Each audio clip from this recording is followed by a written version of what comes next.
𝗪𝗟𝗡. What is money? This is in the wake of me reading another really important book, which is Atlas Shrugged by Ayn Rand. Written in 1957, probably the most brilliant novel I've ever read. It's a very enjoyable piece of literary fiction, but it is infused with deep philosophical and libertarian principles. You will learn exactly what's going on in the world today once you get done with this book. It's a very big book. It's a 64-hour audiobook. I think it's 1,400 pages if you read it. Yeah, massive book. It goes to the bottom of everything. In that book, there is a speech called by one of the characters named Francisco d'Anconia. He gives a speech on money. And we put this on the channel recently. It's basically just me reading that excerpt from Atlas Shrugged. And then my editor put some animations over it. And it did well. It's like almost 300,000 views in a couple of months. And just explaining the nature of money. So one of the points Rand writes in that excerpt is she says, money is the material shape of the principle that men of goodwill must deal with one another by trade. Another way she puts this is that it is a claim on the energy of those who produce. The way I like to think about this is you could say every human interaction is a transaction. Now, not necessarily of goods and services, like we're not trading goods or services or money right now, but we are trading our time, energy, and attention, right? We're always transacting in it. Now, in order for you and I to have a good conversation, we have to assume something about one another. We both have to assume that the other person knows something that we may not, right? That we have to be open to the arguments and the ideas that each of us present to one another, and that they may bring us closer to truth, right? It may be something that brings us closer to truth. So we have to have this consensual openness between us. We both have to be willing to engage in dialogue. If I'm a know-it-all, right? If I'm just like, oh no, here's how the world works. I have totalized knowledge, which is a totalitarian mindset, then I'm never going to learn anything because I'm not open to learning. You would experience that as a very unenjoyable conversation. Like you'd probably be like, oh, that guy's a fucking know-it-all, right? Something like that, which I have been accused of, but I'm definitely not. So in the sphere of economics, there is this principle of a similar principle of consent. We only trade because we value things differently. So when you and I sit down to negotiate a trade and you're going to give me $100 for a chair, we only trade because I value the $100 more than I value the chair, and you do the reverse. You value the chair more than you value the $100. But so long as we negotiate and execute that trade based on mutual consent, that we've both consented to the trade, then we both leave the trade believing that we are better off.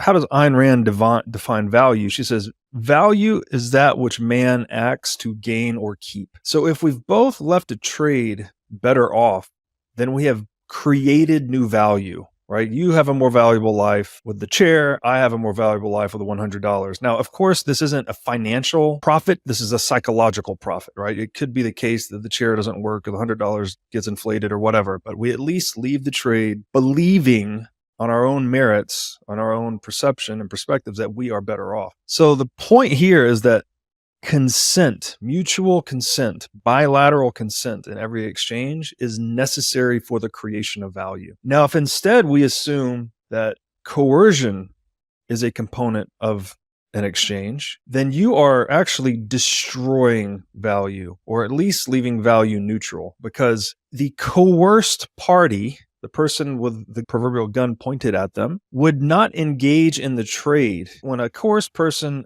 willingly gives you their wallet, right? Someone gets mugged in an alley. Hey, your wallet or your life. The coerced party or the victim is saying, I value my life more than my wallet. Here you go. Now, the coerced party hasn't gained any value. Obviously, they've lost value, right? Because they had their life before, they have their life after, but they've had their life minus their wallet. Coercing party has then gained value at the expense of the coerced party, right? They have used the threat of violence to extract or expropriate wealth. So in any transaction that includes coercion, you have at best value neutral, or at worst value destructive behavior. Money is this thing, like the value of money, the purchasing power of money is something that accrues and accretes as we engage in consensual trade with one another over time. The more consensual trade we engage in, the more capital we create, the more goods we create, the richer we become. And then that money, as Ayn Rand says, is a claim on the products of those efforts, right? So the efforts of producers. Another kind of answer to the question is money becomes an emblem or a tool for trading human time, right?